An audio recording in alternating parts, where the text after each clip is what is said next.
สตรีដែលមានអត្តចរិត3ប្រភេទដោយខាងក្រោមនេះពួកគាត់ពុំមានសេចក្តីសុខនោះទេស្ទើរតែមួយជីវិតណាបើមានក្តីសុខគឺមានតិចតួចបំផុតដោយគិតមានអត្តចរិតទី1គិតកាចពេកកាចពេកឆ្នះពេកស្ត្រីដែលកាចឆ្នះមិនមែនជាមុនស្នេហ៍របស់បុរសទេ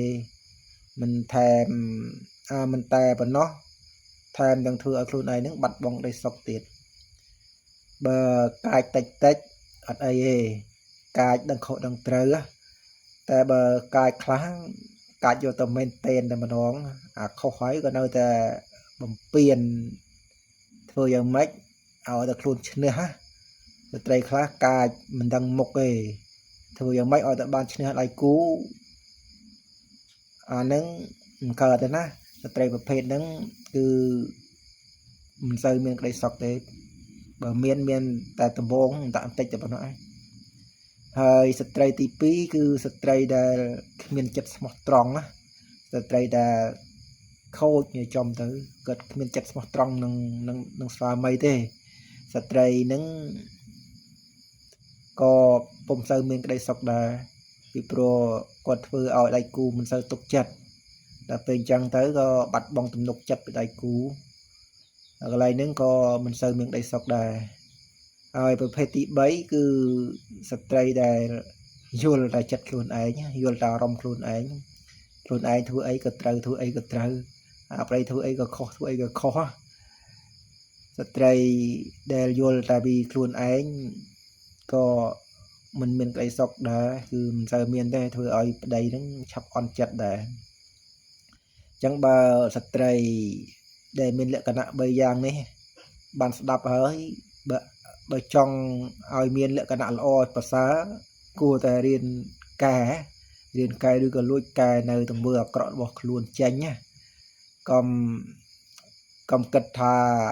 បើប្រុសស្រឡាញ់ខ្លួនគេមិនឲ្យយើងកែប្រែទេប្រុសនោះច្បាស់ជាតាមខ្លួនគ្រប់យ៉ាងកុំយកទស្សនៈនឹងមកដាក់ក្នុងខ្លួនបើសិនជាយកទស្សនៈនឹងមកដាក់ក្នុងខ្លួនច្បាស់ជាមួយជីវិតនេះរកក្តីសុខមិនបានទេធម្មតាចរិតរបស់យើងមិនល្អទេណា3ប្រភេទហ្នឹងណាកុំជឿទៅលើពាក្យដែលបណ្ឌិត Facebook ហៅបណ្ឌិត Facebook ឬក៏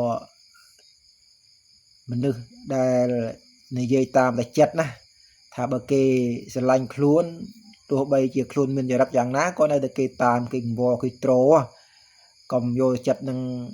កុំយកគំនិតនឹងមកដាក់ក្នុងខ្លួនធ្វើឲ្យខ្លួនមាននេះទេហ្នឹងហើយអានេះខ្ញុំគ្រាន់តែប្រាប់ទេ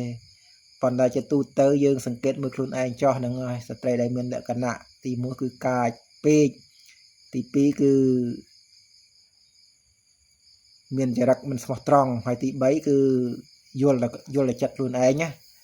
តាមមើលទៅតាមសង្កេតមើលចោះស្ត្រី3ប្រភេទហ្នឹងគឺពួកគាត់មិនសូវមានក្តីសុខទេ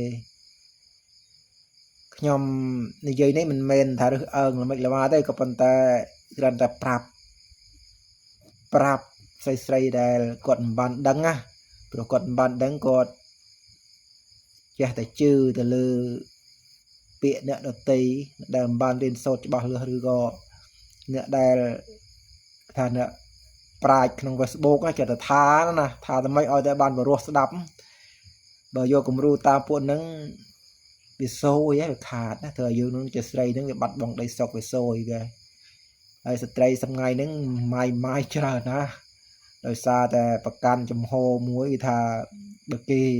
ស្រឡាញ់យើងមានចរិតយ៉ាងម៉េចក៏គេនៅតែស្រឡាញ់គេនៅតែអង្វរអាពាក្យហ្នឹងឯងធ្វើឲ្យខ្លួនម៉ាយហ្នឹងបើនៅតែប្រកាន់ច្បាស់ជានៅតែម៉ាយបន្តនោះឯងខ្ញុំសូមជម្រាបលា